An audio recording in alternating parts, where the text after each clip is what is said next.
We are going to bring on our special guest this week. Today's guest is Vince Everett Ellison. Welcome to the program. I am so happy to be with you two handsome gentlemen tonight. Thank you for inviting me. First of all, people have video, so they know that's not true. He did improve the screen by coming on. Yeah. But for those who don't know, you do your podcast at the same studio. Yes, I do, man. It's great here. I mean, it's just it's a family affair. It's a beautiful place. It's just, you know, the black. And I heard you talking about the Blue Ridge Mountains up here. Yeah, it's magical. Yeah, everybody that comes here, they look at it and they're amazed. I remember when I was on Tucker Carlson. Tucker asked me where did I live. I told him I live in Amherst County, Virginia. And he said, I know that place. I said, how do you know Amherst County, Tucker? He said, my daughter goes to UVA. Oh. And every time I come to visit her, I go trout fishing there. He said, it's the most beautiful place in the world. Yeah, he said, why do you leave, Vince? I said, I don't leave until you call me, Tucker. So I'd be home right now if it wasn't. I said, yeah, man, I came down. I saw it. They're going to bury me there. It's just the most beautiful place in the world up there in the Blue Ridge Mountains, Lynchburg, Virginia, Roanoke. That area is just beautiful. Yeah. And he's up in Maine, right? You went up to... Yeah, Tucker's up in Maine. When I went to see him the first time, we were down in Boca. So, you know, Tucker's blue blood. He got a lot of money, right? So he's got a winter house in Boca and a summer house in Maine. So I said, man, you got it made, dude.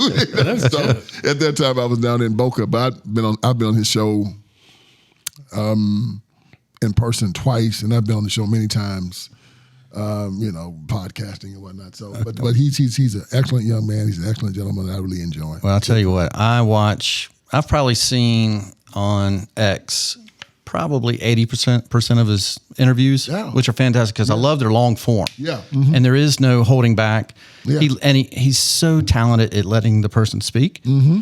You're the first person you're the only person that I have seen in his interviews where he's had to take a break to go use the bathroom. That is the truth. He literally got up to go use the bathroom. I've never seen that before. I was there. I came in that night. We did the thing that morning. And we were just talking. Me and Tucker was cutting food. Y'all saw it. And I'm thinking they were going to cut it up, you know, because I was there talking for 3 hours. Yeah. And when I got in the cab to go to the airport, the lady said, well, they must have liked you because I've been out here waiting. Usually they're out in an hour and a half, but I've been waiting for you. I said, you know. So they called me the next week and said, hey, the interview's coming out today. So I turned it on and I saw 2 hours and 57 minutes. I said, oh no, this is going to be a train wreck. Nobody wants to listen to me for 3 hours. It was riveting. And so I was so concerned that, oh man. So anyway, I did not watch it until 11 o'clock that night. It's a true story. So I said, let me see the damage. You know, everybody's calling me and said it was great, but you know, people are going to say that, right? Yeah. So I said, oh, let me watch this thing. It's about 11 o'clock that night. Tucker calls me. And I look at my phone. I said, "This Tucker." And I picked, "Hey, Tucker, what's going on?" He said, "Hey, Vince." He said, "Look, man, me and my staff are here together, and we just decided to call you and tell you this." He said, "I've done interviews with people all over the world." He said, "And we agreed that this was one of my top 3 interviews of all time." Wow. And I was just blown away. And his staff said, "Forget Tucker. It was his best interview of all time." And I watched it. And the thing that really intrigued me was the stories I was telling and my life was just the American life. Yes. And many people had just not heard it in so long. Yeah. They had been brought up in the minutia. Mm-hmm. You know, like we were talking about white privilege, right? And we talking about all of us grew up poor. Yeah. And you know, it's no white privilege or black privilege. It's just go out there and you got to earn it. That's right. And when you tell people these stories that I grew up in the South, and no, I didn't have to run from the Klan, and no, my white neighbors didn't hate me, and no, me and my white friends got along at school, and it was an idyllic upbringing. Tucker said, "What?" Yeah. I said, "I'm just telling you, Tucker. It wasn't what people say." Yeah. I loved growing up in the South around my neighbors. I didn't have any problems with anybody. Everything was fine. Yeah. And he said, "Vince, you're educating a lot of people." I said, "I'm just telling you about my life." And it was great growing up in Brownsville, Tennessee. Well, see, it's one of those things, like I used to watch all the presidential debates, and I like not necessarily I like when they're running for president, when it's the Republicans and the Democrats, when they're running the primaries. Yes, primary debates. debates. Yes. Especially when you've got 10 or 12 of them up there. Like that's when you get to kind of see the real person come out. Yeah. Because later on, they're more polished in the presidential debate and most of that stuff. But it wasn't until, to be honest with you, for me, you kind of look at the candidates, you hear their answers. But when Herman Cain was running, he started, you kind of got to know who the person was and how he grew up and where he came from. And that's when I started researching the candidate more than just listening to him, right? Of course, the smartphone came along and you could Google this stuff. But when I heard Herman Cain's story, that's what attracted me to him more so than his policies at the time, was I understood more about him. And so that's why today I want to know more about you and your upbringing, because that's the stuff where you kind of get to really know the person. Yes. Like, to this day, who was Barack Obama? Where did he come from? All his life. I don't know anything about him. Yeah. How could you become president and us not know? Like Trump, we know pretty much, everything about him, or any candidate. Well, Vince, I knew who you were. And I've been doing this show with Brian. He's been doing this for 5 years. I've been with maybe four, a little less than 4. And I'm walking into the doorway and you walk out. And it took me 3 steps in here to realize that's Vince. I had no idea you were in Lynchburg. I had no idea that. That's where I live, and I seen you nationally and I followed you along and I was like, wow. So when Brian told me you were coming on, I mean, I got chills. I was like, this is awesome. Can't wait to find out more about you. Well, it is my pleasure to be around here with my neighbors and with my friends. And the people here are just so nice. And I explain to people, it's the area, but it's also the people here. I mean, I understand the people. I tell them I live in the Blue Ridge Mountains of Virginia. The men up here are men. I ain't got to worry about guys walking around in high heel shoes and pink panties around in this area. Okay, That's right. These guys are going to judge you by your manhood. They don't care anything about your race. They don't care anything about your nationality. They're going to judge you by your manhood. And if you're a man and you keep your word and you're a good man, you're fine. Yeah. But if you're up here complaining and begging and you're a liar and you're a buffoon, they're not going to have any time for you. That's right. And I understand men like this. I understand people like this. It's the people up in New York City and Boston that would drive me crazy because you don't know what the hell's going on up there, man. Yeah. It's all over the place. Yeah. And growing up in Brownsville, it was that binary way of living life. Man, I was born on a cotton plantation, Haywood County, Tennessee. My dad was a sharecropper. Okay. The only thing that kept me being born at the lowest rung of society was the fact that I had a father. But it wasn't strange because most of the people in the Mississippi Delta at that time were poor. I mean, the white people were poor, the black people were poor, and this is what it was. But my father brought us out of poverty by working in the insurance industry. My upbringing was interesting because you just had people, and you had rich white folks, poor white folks, black people that did well, black people that didn't do well. So the color thing wasn't the issue. The richest man that lived in my county was a black man. His name was Al Rawls. Everybody knew Al Rawls. He owned a funeral home, and he owned an insurance company. And Al Ross was so rich that he would have giveaways every Christmas, just giving away washing machines and refrigerators and money. And they called it Al Ross's turnout. He just give stuff away. He was very wealthy. Well, my father needed a job, and he got a job working for Al Ross's insurance company, collecting money. Back in those days, poor whites and poor blacks did not have checking accounts. That's right. So you had to go pick up the money on the insurance route. They called it a debit route. And they gave my father this big old book with the names of the people he had to go pick up money from. And so monthly he would go by their house, knock on the door, insurance man. They'd give him whatever it was, $2, $3 for the premium. He'd give him a receipt, write them down in the book, and turn all the money into Mr. Ross at the end of the week. From there, my father learned the insurance business. So he learned to sell insurance.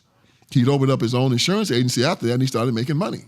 Okay. And that's how he brought us out of poverty. Wow. Dad started, and he bought us out. We got our first home in 1972. He bought it. FHA home, carport, central air. Man, we thought we'd moved into the Taj Mahal. He lives in that home still today, 50 years later. No kidding. Paid it off. He's still there. Won't move. And man, you know what? With all the nice houses we got, if you try to take that house from me and my brothers and sisters, you're going to have a war. Yeah. That's the one. We love going home. We love going to that house. We have nothing but fond memories there. So my dad has always loved gospel music. He used to sing in quartets, when he was younger. So he was so thankful that it was 8 of us. So we were like the Partridge Family. He decided to get a gospel singing group. He taught us to play the instruments and sing 3-part harmony. We went around the South playing gospel music. Man, we got 3 albums and 45s. If you want to look up the Ellison family, we're on YouTube. Great. We're on there. So for years, we went around singing gospel music. And I went to the University of Memphis. It was Memphis State at the time. Played football there. After college, I started working in a prison in South Carolina. I thought we had overcome. Right. Memphis wasn't the Memphis that it is now. Oh, great. Yeah. It just wasn't that. The crime and the murder, it just wasn't that. Mm-hmm. So I was under the influence that we had all overcome. The civil rights movement had done what it was supposed to do. Everybody was happy. Then when I started working in that prison, it was in the 90s during the Clinton-Biden crime bill. And they were locking up all these black men. And before 1990, South Carolina had 3 prisons in it. But after 1990, it had over 35 prisons. Good Lord. That Biden-Clinton crime bill, it was like a $40 billion crime bill, if you can remember. 100,000 police officers, and prisons. That's what it built. And I was looking at these young black boys going to jail, and they were all about my age. I was about 27, 28 years old at that time. And I'm asking the question, why are all these young black men going to prison? What's going on here? And of course, the black intelligentsia told me, oh, evil, rich, white Republicans hate black people. Yeah. I was very naive. I'm like, oh, really? Well, I resigned my post, went down there to stop this. And when I went down into the ghettos, I saw something very, very interesting. I saw no evil, rich, white Republicans anywhere down there. You see a leprechaun or a unicorn before you saw a rich, white Republican down in those areas. Mm-hmm. What I did see was 3 entities making a lot of money off of the chaos. And they were most black preachers, most black politicians, and most black civil rights workers. Wow. And I called that crew the Iron Triangle. I wrote my first book about the Iron Triangle. Book Authority gave that book number 61 of the greatest political books ever written in the history of the world. Wow. I self-published it. They said that the odds of a book, self-published book, selling 10,000 copies were the same odds of getting struck by lightning and bit by a shark at the same time. My book has sold tens of thousands of copies, tens of thousands, almost 50,000 copies. Wow. And it shocked the hell out of everybody, and it got Simon & Schuster calling. Mm-hmm. So my next 2 books were done with Simon & Schuster, 25 Lies, Crime, Inc., and now The End of Tolerance. And so I started writing these books, but they were always from this conservative point of view. Sure. This Christian point of view. And it's a point of view that is unbreakable, because when somebody talks to me about white supremacy or black inferiority or systemic racism or something like that, I said, look, nobody can be superior to me. Why? Because I'm an heir of Jesus Christ and I'm a child of God. Mm-hmm. There's nobody inferior to me. Mm-hmm. God gives us all gifts. And I don't believe in equal outcomes. I believe in equal opportunity. Yeah. You know why? Because I'm kind of selfish. Yeah. And I know that if you have a gift and I give you the opportunity and you find your gift and you do it well, I benefit from it. Yeah. So if I go out to dinner and your gift is to be a cook and you found it, I'm going to get a good meal. Mm-hmm. If my car breaks down and I need a good transmission guy and that's your gift, I'm going to get a good transmission. If I am sick and you're a good doctor, I benefit. You're not we going to all benefit from each other. You're not going to ask the chef to change the transmission. There you go. Right. It's not you got talent. And we all benefit from that. So we want equal opportunity in America so that person can find what they're good at. And God has given us all these gifts. Mm. Yes. And we want to make sure you get that. So when somebody starts talking about white privilege, I said, privilege? It is a privilege to be white, but it's also a privilege to be black. Sure. It's a privilege to be Asian. It's a privilege to be Hispanic. It's a privilege to be a Christian. It's a privilege to be an American. When they try to go back into history talking about we need reparations, I said, man, you need reparations. You go to Antietam. Mm-hmm. You go to Vicksburg. You go to Gettysburg. Yeah. Where those boys died to free you without your knowledge, your participation, or your permission. It was just a gift. Yeah. Here it is. We died to give it to you. And then after they give it to you, you got the nerve to come and say, I'm now going to sue you for money? Yeah. Yeah. It's an insult to me. Yeah. I said, no, you get to work, you get busy. And in America, and even if they say, racism, this is the coup de grace. See, let me tell you something, player. If you believe in racism, which I don't, if a person is racist, it has no power over me, because a racist is an idiot. Mm-hmm. Yeah. And an idiot cannot control me. So, but if you believe that, here's something for you in capitalism. Keep this with you. I don't care how racist you might think that man is. He's not going to let the color of your skin get in the way of him making a profit. Nope. I've said that all do. along. That is.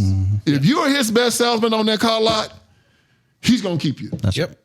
You bringing all the brothers from the hood to buy cars, okay? He's going to keep you, all right? Absolutely. He's not going to keep you. Why? Because he's black. This sucker make me $10,000 a month. Man, he's not going anywhere. Yeah. You see the NFL. The whole defense uses African-American men. Why? And people just fill up the stadiums to see them. Yeah. Because they're good at what they do. Yeah. Yeah. And the owner's going to keep them because they're good. Yes. So when you start talking about racism, son, you don't understand how capitalism works. People do not, the only thing that matters in capitalism, green. Green. So we're trying to educate young people on this, but the one thing I really want to start doing, and I want to, because this bothers me more than anything, I want to start teaching my white American Christian brothers and sisters to stop living in condemnation behind this assault on you, because I've seen it and it bothers me. I've heard some of my younger white friends tell me that they're almost embarrassed to be white, and I said, don't do that, because it's your fault. You owe this, you bad people. And I said, there's no condemnation in Jesus Christ. Yeah. None. Yeah. He's paid it all. That's right. All you do is this, and say, if you need a good teacher, I help you find one. You need a good job, I help you get one. If you need a good doctor, I'll take you to it. If you need a job, I help you get one. I said, but short of that, I'm not going to live in condemnation for you. I'm not. And if you come and try to take anything from me and mine, I got two things that'll get you off of me, and that's Jesus and my 38. Don't try. Don't live in condemnation for these people. So growing up with 7 brothers and sisters, 7 brothers and sisters. Yeah. where did your passion, because I mean, when you speak, it's with passion. Where does that come from? Is that? It's just looking at the lie. Yeah. My family has done, everybody in my family has done exceptionally well. Because my father just taught us these absolutes in life. You got good and bad people. Race don't matter. Race doesn't matter. You're going to have good, bad white folks, bad white folks. Good black folks, bad black folks. I asked my father this question. Last time I saw him, it's a question I ask a lot of old African Americans now. I said, Daddy, growing up in the South, did white folks ever do you any harm? He thought about it. He said, no. I said, no. He said, no. He said, most harm done to me was done by black folks. It wasn't done by white folks. He said, no. I asked that my mother-in-law. She was 93 years old. Same question. Miss Chauncey, growing up in South Carolina, white people ever do you any harm? She said, no, it helped me more than anything. And I've asked older black people that very same question. And they might have heard about something happening to somebody else, but when you ask them, no, I'm talking about you. No. Yeah. And you'll find that much of it is propaganda. Yeah. Where they will tell you these things have happened. But when you ask them the question, has it ever happened to you? They'll sit back and say, no. Right. It's almost like me being afraid of a rattlesnake, right? I've never been bitten by one. But propaganda on television tells me that they're evil. Yeah. So if I see a snake, I'm running, right? And the snake has never done anything to me. Snake looks at me and says, man, what's your problem? But I see a snake here, I'm running out, I'm getting out of the room, man. I'm going. Right. Yeah. But we've been propagandized to believe it. That's what the media has done with black-white relations here in America. They propagandize us to believe that we hate one another. And when you ask us, has any white person ever done you any harm? No. Any black person? No. Then why are we angry at one another? Yeah. The propaganda on the television is telling us that. So I grew up in an area where the propaganda didn't get to me. And then when I come out into the world and I see this lie, and even right now, y'all, I walk between these two worlds. That's amazing. It's the black and the white world where I just walk, it's effortlessly through both. And I see the two sides not talking, but I know both of them so very well. I did a speech in Memphis, Tennessee at World Overcomers Church. 10,000 black people there. In Memphis, Tennessee, Martin Luther King Jr. got killed down the street, okay? A black Democrat group of people. The pastor asked me to come. He's a conservative, but he doesn't speak a lot of politics from his pulpit. Sure. But he wanted me to come, he said, in Black History Month in 2023, No, 2024, I'm sorry. He said, I want you to talk to my congregation about the Democratic Party. I said, you sure about that? He said, yes. I said, you want me to call him by name? Because I'll do it. He said, I want you to call him by name. I call Tucker and Sean. They talk about I'll be dead in 10 minutes if they understand. I said, all right, you'll see. I promise you, I got up there and I started my speech. My father was there. My brothers and sisters were there. Just in case I need to run out to church real quick, I need some help. It's 5 standing ovations. Wow. When I stood up there and gave the history of the Democratic Party, and I said they're the party of slavery from 1800 to 1860, the party of the Confederacy from 1860 to 1865, party of Jim Crow from 1865 to 1965, now the party of transgenderism, open borders, taking your guns away, putting porn in schools, drag queens in schools. Then I ended by saying the Democratic Party is the evilest organization in the history of the world. The whole church got up and started clapping. Wow. And when I called my friends and told them about it, Tucker and Sean, they said, okay, we're going to win this election now. They said, because if you said that amongst these people and they cheered, he said, something has broken in the Democratic Party. Mm-hmm. Yes. Something has happened here that they don't see. Mm-hmm. And sure enough, Trump got more of the black vote than any president has gotten since the 1800s. Yeah. And he got it because we went out there and did the hard work. I didn't ask permission from the GOP anymore because they weren't going to give it to me. No. We went out there and just started taking it to the people. Yeah. And the message of conservatism, of Christianity, of telling people your politics should match your religion. Yeah. I did a documentary called Will You Go to Hell for Me? And I told Christians, voting for the Democratic Party, you're going to be putting your soul in jeopardy. Because how can you be a Christian believing in Jesus Christ and believe in 9-month abortion? Mm-hmm. Baffles me. How can you be a Christian believing in Jesus Christ and believe that you can castrate little boys and call them little girls? Mm. Yep. Give double mastectomies to little girls and call them little boys? Yep.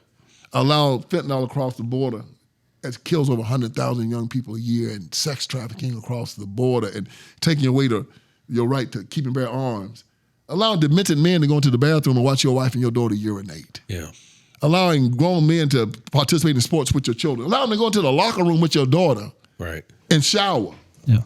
I mean, good God, allowing drag queens to come into the schools and shake their behinds in your children's faces, to pull the Bible out of the library and put porn in. Yes. And you're going to look at me and call yourself a Christian? Yeah. You know, and I confront men with this. Women are emotional. Men are supposed to be logical. That's right. It says, you caught up in your feelings because what? Well, Donald Trump a racist. Oh, you want to go on a date with him? Yeah. I don't give a damn about a man being a racist. I don't care. Yeah. That comes around, it's unprovable. Yeah. I'm not going to fall into that trap. So if somebody says, Trump's a racist, they want me to try to defend that he's not a racist. I would say, and what's your point? Does he make the trains run on time? Is he doing what I hired him to do? Yeah. Is he closing the border? Well, yeah. Is he trying to end these wars? Well, yeah. Is he lowering taxes? Well, yeah. He's doing what I hired him to do. I don't want to go on a date with him. I want the plumber to fix my plumbing. Oh, perfect. I want the guy who's fixing my car to fix my car. If we end up being friends afterwards, that's cool. Yeah. But short of that, he does the job, I pay him the wage. Yeah. We shake hands, we're fine. That's what the president's supposed to do for me. You mentioned your family at the church with you.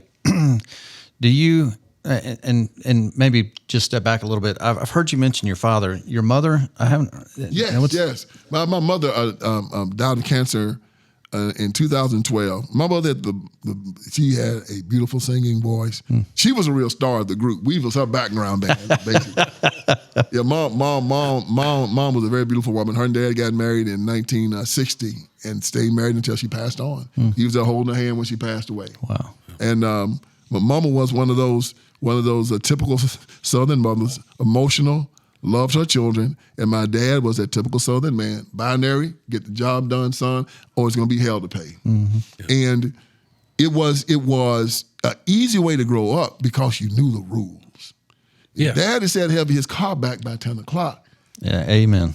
You have his car back before 10 o'clock. And that ain't till 1. Yeah. You better have it back at 9:55, really. Yeah. That's right. And if not, there's going to be hell to pay. Yeah. I need the yard mowed before 5 o'clock. I'm going to be coming home. I want to see my yard mowed.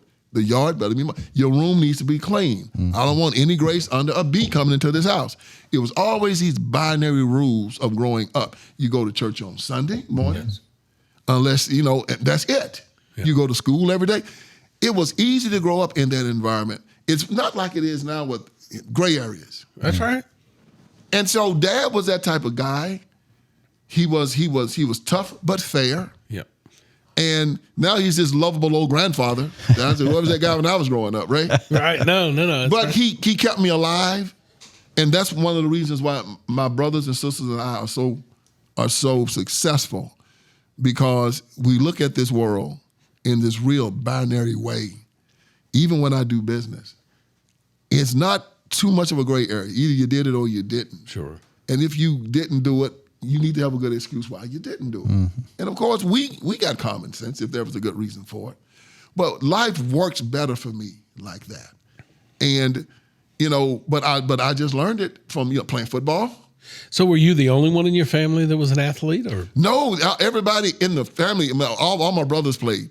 And as you know, when you learn in 3-part harmony and how to play instruments, everything's got to be right. Yeah. The harmony has to be right. Everybody's playing in the same chord with the same beat. It has to go together. It's binary. When you play football, right? You break that huddle, everybody has their role. Yes. Yeah. You can't go out and do what you want to do. Yeah. You do what you're supposed to do. You do your job. Yeah. And when we understand that, life is so easy. Yeah. But now when you have this party that says, do as thou wilt, there are no rules. So how do you break it? I mean, when you see a city like Detroit or Chicago or Baltimore, Memphis, yeah. I mean, how do you break that hold? What I found is that being binary. I've said it. The Democratic Party is an evil institution. People say, Vince, aren't you going to do far? No. Now, is Republican Party good, Democrat bad? I say the Democrats are bad, Republicans are neutral. The Democratic Party really wants to. The Republican Party says, if you rise, you rise. If you do well, you do well. We're not going to stop you. We ain't going to help you too much. But the Democrats say we have a vested interest in making sure that you fail. That's it. Amen. Yes. You have to stay poor for us to do well. Yes. You can't have a good educational system. You can't have an economic system. You have to stay afraid. We got to have drugs on the street because they're the ones that give us money. For our campaigns, you have to have the unions, the teachers' unions, and so because they give us money. So the Democrats have this. It's almost like a plantation system plan. We can't educate our slaves because if we do, they won't be slaves anymore. We can't teach them to read and write. We can't give them too much hope. Yeah. They got to depend on us. And if we keep them that way, y'all, we can keep power forever. So like the slave master, they have a vested interest in keeping their constituents very, very poor and dependent. The Republicans say, hey, man, look, we are going to get out your way. We'll help you as much as we can, but you're going to have to go out there and make it on your own now. And if you make it, we're behind you. But we believe you're an American. Right. We believe that the market and the incentives in the market are going to drive you to do great things. And it has worked. Yeah. I mean, I remember reading about the Homestead Act. What did the Congress do? Said, hey, man, we got this new land from the war in Mexico and from Louisiana Purchase. We need people to settle on it. If you're willing to work it for 5 years, we'll give you 150 acres. It's yours. And what happened? People from all over Europe started coming to America. Right. They didn't till the land for them. No. No, they said, it's out there. If you want it, you can have it if you're willing to work. And also they forget that they gave that to the free slaves too. Yeah. The freedmen had the same option. You can get 150 acres of land if you're willing to work it. You can use the land as collateral to get your mule and to get your tools. Go out there, build a life. That was America. That was America. We can't hold your hand and make you do it. All we can do is provide the incentives for you to do it. That's the Republican Party. But the Democratic Party has a vested interest. They have a branch of their party. Kamala Harris starts her campaign in an abortion clinic. Oh, it's true. Yeah. They have a vested interest in killing people. Yeah. They have a vested interest in this LGBTQIA thing. And when we look at it, we know these children are dying of, these young men are dying of AIDS. We know that they're not having children. We know that right now America is in a death spiral because we're not having any babies. The family have a vested interest in making sure the family is destroyed. Yeah, if you leave your husband, we'll give you Section 8. We'll give you WIC if you got a baby and SNAP if your children are growing up. We'll give you free medical care.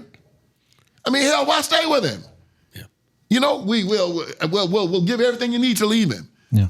So now 85% of the divorces in America are caused by who? The women. Yeah.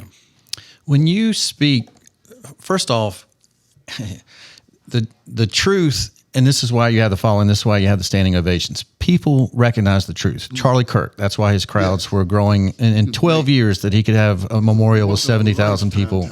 Beautiful, beautiful. Because it's the truth, right? People are attracted to you because of the truth. Your family that's watching you on the stage in Memphis, you've got 7 brothers and sisters. Do they all think like you, or is there disagreements, but you just go on and what's your family style like that? I had to bring them all over because, and they'll tell you this, they all voted for Obama the first time, and I went crazy on them. I really went crazy on them. And they'll tell you about the conflict. Yeah. But my facts were so specific, and then when they saw him doing it, they said, oh my God. When they saw those rainbow colors on the White House, after Obergefell versus Hodges, I said, told you. When they saw the type of animosity that he caused in America after Trayvon Martin, and how he caused the racists to start fighting each other again, I said, I told you. Yeah. When they saw what he did with Obamacare, and then my brother having his own business saw premiums and insurance just go sky high. I said, I told you. And they saw who he was, but the thing that really got them was how he voted on abortion, how he put abortion into Obamacare. Abortion and birth control demanded that every insurance company had to carry it in their premium. Yeah. Put that in there, and then he put sex change operations in Obamacare. That we now, the United States of America, has to subsidize sex change operations. And when he did that, they would say, all of them did a mea culpa, and they all came to apologize to me. And all of them turned conservative overnight. My best friend is the exact same way. My best friend voted the first time and went, what in the world did we do? What did we do? We got shocked. Because he lied to everybody, and then when when I showed it to them, and they said, oh my God, because they're Christian. Yeah. And they couldn't, and they weren't going to vote against their conscience, but watching him run, they said, well, you know, he says he believes marriage is between one man and one woman. I say he's lying. Oh, well, that's what he said. When they talked about abortion, what's above my pay grade? You know, I say he's lying now. But then he came in and he did it. I said, told you. And they all understood then. And now, man, my sisters are rougher than I am. I mean, oh goodness, they can't. They send me stuff from my podcast. They tell me, they give me pointers all the time. Now, Vince, you call them evil. Don't give them no. See, and that's what we haven't done. When Ronald Reagan came out and said that the Soviet Union was an evil empire, that's when we defeated them. Yes. When Abraham Lincoln came out and said that slavery was evil, that's when we took it down. When Churchill walked out and said that Hitler is evil, we stopped playing the political game. Yeah. And we took this thing and we made it binary. It becomes good against evil. And so when you look at the Democratic Party, we say, well, no, it's just, they are the loyal opposition. No, they're not. These suckers have let 30 million illegals in this country, man. Yes. They have an army here in the United States of America. And then they give them sanctuary cities where they can come and they're going to feed them and clothe them and shelter them until they activate them. And the community that gets hurt the most is the community that lives there. It's that black community that's living there. The black community where the housing shortage, the costs go up. Exactly. And black people started seeing it. Yeah. And they bring them into their spaces. Yeah. And you look at this and you say, dude, this is the equivalent of what we did to Nazi Germany during World War II. Hitler took over all of Europe and he hit Great Britain. Churchill ran him back. And then we came over to Great Britain and went across the English Channel and invaded Europe. We invaded Great Britain, then went and invaded Europe. Churchill told us, come over, I need your help. The Democrats have told these illegals, we need your help. And it's a long game that they've played, but they're canny. These blue cities and blue states are bleeding citizens. The census counts people, not citizens.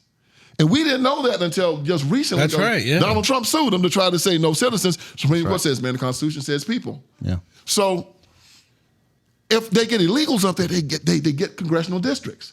And because their cities are bleeding citizens, and their citizens are coming down south, Tennessee gained a congressional district, South Carolina gained one, I think Texas gained like 2 or 3, I think Florida gained 2, and California and Illinois and New York are losing them. Why do they lose them? People are moving because of taxes and the crime. Yes. But then abortion, Yeah. murder, prison, drug overdoses, people are dying. How do we get these people back?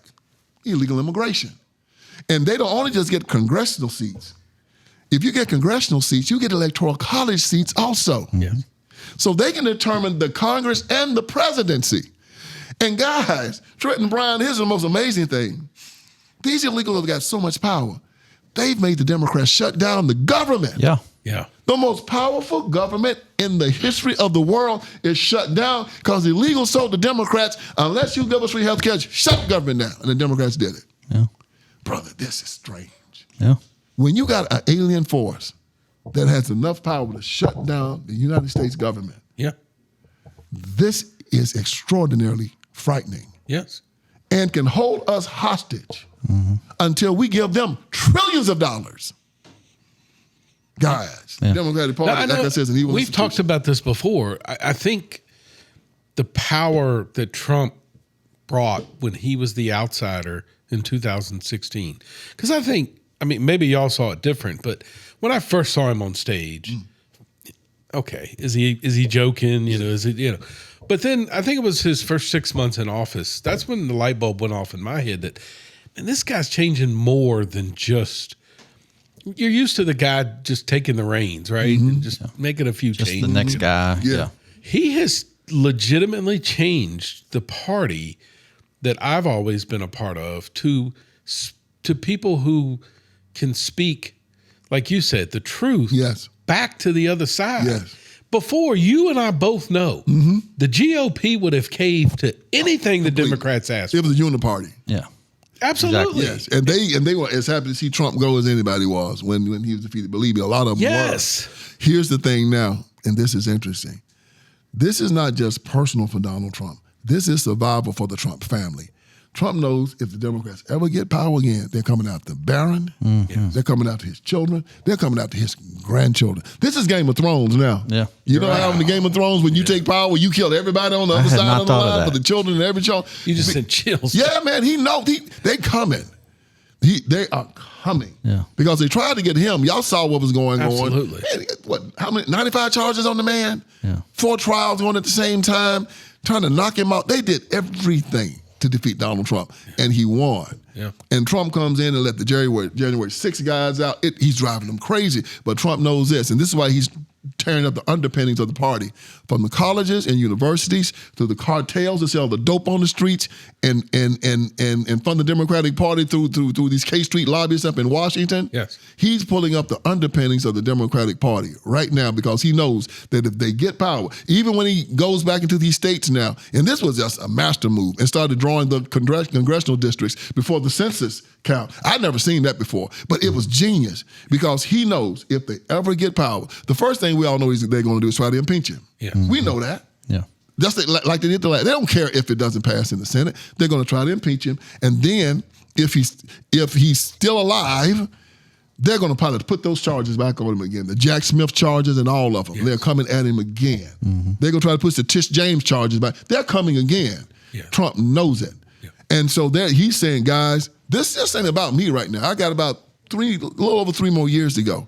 We got about 3 years to pull these guys up because they came at me. They're going to come at my family, and they're going to come at people like me and you. Yes. And they have their army here. They want to activate it. And I'm telling you, the biggest mistake we make is believe that these people are not as evil as they are. Oh, yeah. What was it? The biggest trick the devil ever pulled on mankind was to make us believe he no longer existed. Yes. We don't believe these people are that evil. It's going to be Hitler and the night of the long knives again if they ever get power. Yeah. They're coming at us. I really think, and it's funny you mention that because the whole No Kings movement that they've done twice now with these charades that they've been putting out, often you can tell what the Democrats do by what they say your side is doing. That's them, yes. And they literally, if they can gain power, you're going to find out what a king is. Yes. You thought Oh, Biden goodness, was yes. before. Oh. They're going to say, well, we just experienced that king. Watch us be kings. And Yeah. you're going to see that they're going to act like, hey, we've been telling you that that's the way it's been. So we're going to do that. It'll be worse than ever. Yes. So how do you get Mandani? How does that take off on their side. I'm going to give Mondani money because he's going to be the best foil we ever had. We want him to win. Yeah. So people can look at this and just see how crazy they are. Yeah. How insane they have gotten. Yeah. That this is no longer the Democratic Party of John F. Kennedy. Yeah. This is a Marxist party. Yeah. It started after the Civil Rights Movement. They tried to take it over in 1968. And you remember Daley beat them up down in Chicago. They started screaming, the whole world is watching, the whole world is watching. And Saul Alinsky told them, you got three choices. Either go and find a Wailing Wall and start crying. Yep. Or start throwing bombs. You're going to turn everybody over to the Republican Party. Or come back in 4 years and you be the delegates. They chose the third.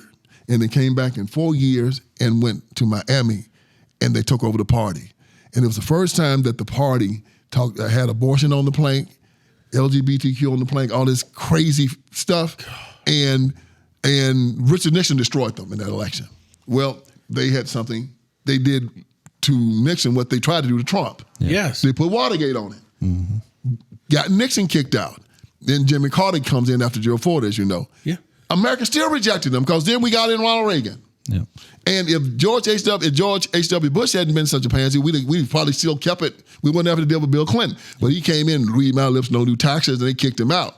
But Reagan was, we had Nixon, then we had Reagan, and then we had Bush.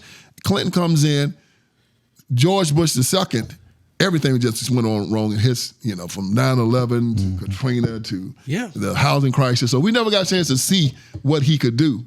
And then when Barack Obama came in, that's when they did it. Yep. Patience, and they got it. They got what they wanted. And Barack Obama slid in there and put in that conservative LGBTQ, climate change, racism, and the Democratic Party has been on that plank ever since. Yeah. So what do? We have to show them, it's almost like during the Cold War. How do we beat the Russians? Not with bombs.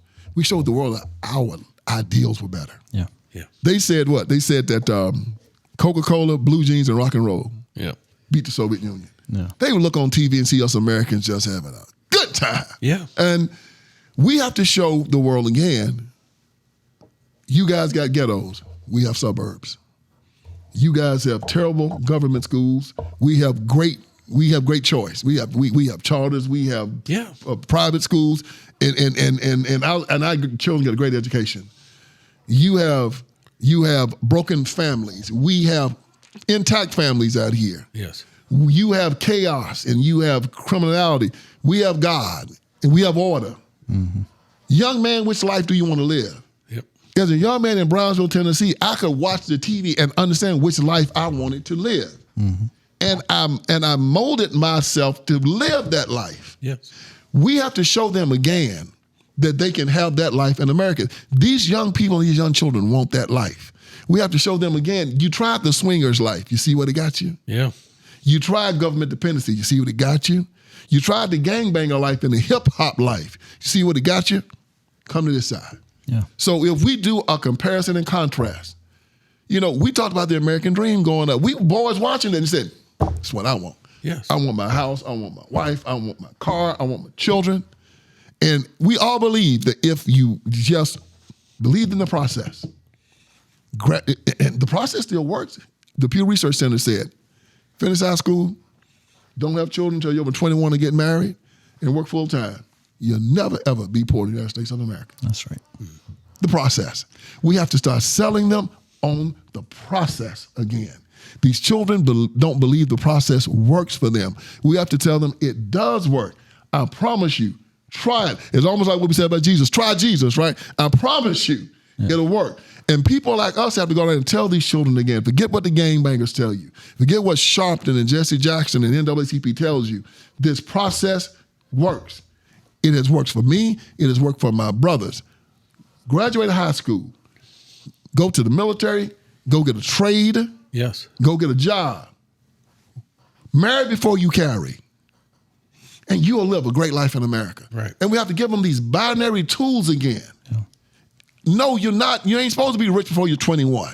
You're not supposed to go out there. Everybody's not going to be a rapper or a basketball player, right? Right. It's not going to the process, young man. Yeah. The process. Yeah. And we need to give them this process and tell them it works, and you'll see it'll change. But we have not been able to give it because the legacy media has been controlling the narrative for far too long. And now with podcasts like yours and mine and others, we sell them on the process and sell them on America again. We're selling America again. I think that's what's exciting about the whole sending National Guard troops in to make cities safe. Mm-hmm.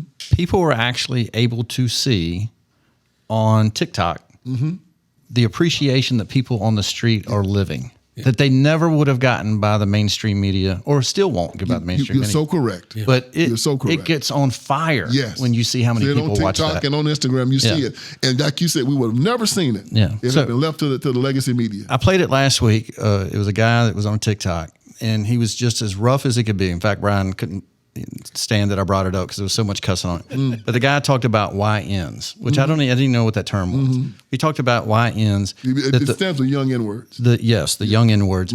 And those guys need to be arrested is what he said. Yep. It's just what has to happen. How do we get to those guys, which you just mentioned? Is it the examples like you just said? What options do they have? I don't know. It's that whole culture. I don't know how to... Brian and I have coached. I had 3 kids that I used to come down to Bedford to pick up to take to Lynchburg. We would talk about college. We would talk about what they could do with their lives. My son saw where they lived. We were in a white suburb area, but I wanted to see where they lived. So he had some appreciation about what we have, for one thing. But he played with them elbow to elbow, sweat to sweat. 2 of those kids, one of them has 2 kids already. Another one has kids, no marriage, no wife, nothing like that. But the third one did go to college. I don't know how I could have done anything different. What is the difference between the one versus the other 2 doing the same thing? I don't know what happened. This is why I'm such an advocate for school choice. Yes. I think that, we all have some age on us. I can remember reading about the times when they started making public education compulsory. And there were a lot of Southerners and a lot of mountain folk that said, that boy don't need no more education than I got. And the sheriff would come and say, that boy's going to school. Yeah. Why did they make it compulsory? Everybody knew that those children's parents couldn't teach them because they weren't educated themselves. So the government came in and said, those children are going to go to school. Now, Bob, I don't care how you feel about it. It's the law. He's going to go to school. We're going to educate him now. This boy is going to he's going to learn to read and write and count and science because we got plans for him. Right now, the ghettos are the same way. These parents are so dysfunctional, they can't teach these children. Yes. But if you put together a school choice program where you send men like us down there and we tell this mother with 4 children by 4 different men, ma'am, you want a better life for your child, don't you? Yes, I do. We're going to take your boys and educate them. We're going to teach them how to be men. They're going to either go to the military, they're going to have a trade, or they're going to go to college, but when they grow up, they're going to be able to take care of you. And it ain't going to be long. He's 6 years old. By the time he's 18, we're going to make a man out of him. Yes. Let us have him. It's not the government. We'll do it. That's why they hate school choice, because they know that will happen organically. Yes. Churches, men, we'll come and get those boys. Like those boys you talk about, you did your best, but you needed more time with them. No. We needed to catch them earlier. We need to hold them account. It needs to be social pressure. And you know how boys are. Boys want to look up to someone and want to be proud of them. Want to say, that's a boy. Hell, we screwed up. We was growing up and we had to look at daddy and say, Daddy, I'm sorry. But going to daddy and having to say, Daddy, I'm sorry, showed you wanted your dad's approval. Yes. When you walk up to him, I don't care what you say. But you went to your dad ashamed. Oh, man, I'm sorry, Pops. And Dad, you knew better than that. Yes, I knew better. I'll do better. And even if he whooped you behind and punished you, you knew you were wrong and you wanted to make, your teammates held you accountable. Yeah. Your coach held you accountable. And these young men want to be held accountable, but the public educational system does not do it. Yeah. And they have no motivation to do it. So that's why I'm such an advocate for school choice, because I believe it'll open up an opportunity for a lot of good men to open up schools in these inner cities. And when they do it, miracles happen. Y'all heard about what happened down in New Orleans and what's going on in Mississippi right now? Miracles are happening with school choice. Hurricane Katrina came through, tore up New Orleans. Every school was tore up.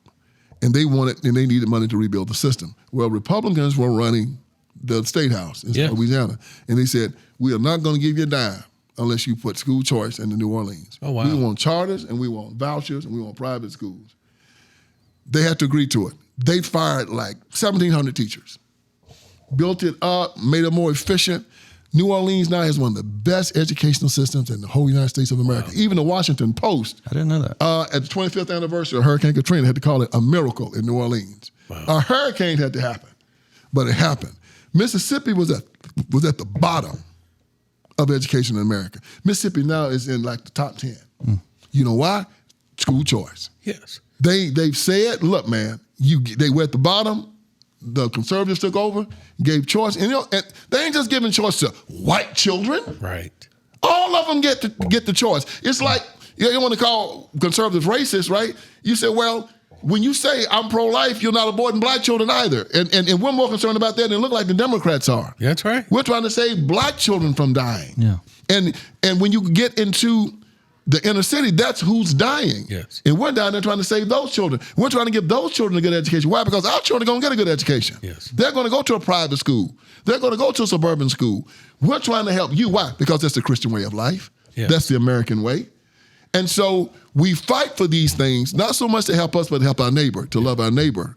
And I believe the school choice, taking these children away from the public educational system, because we found out what they've been doing, sexually grooming these children, putting porn in the libraries, bringing drag queens in, not educating them, gender fluidity. And we're wondering why these children are coming out of school crazy. Yes. We found out now. So because we found out how dysfunctional they are, the school choice movement is getting more and more powerful. And more and more conservative states. Florida got a great school choice program going out there right now. But I So think school it's choice is also one thing. probably the quickest way to fix public education is school choice. Correct. Enough people leave it, you'll finally start focusing on how the heck did we get It'll this be way? just like the Postal Service when FedEx and UPS came in.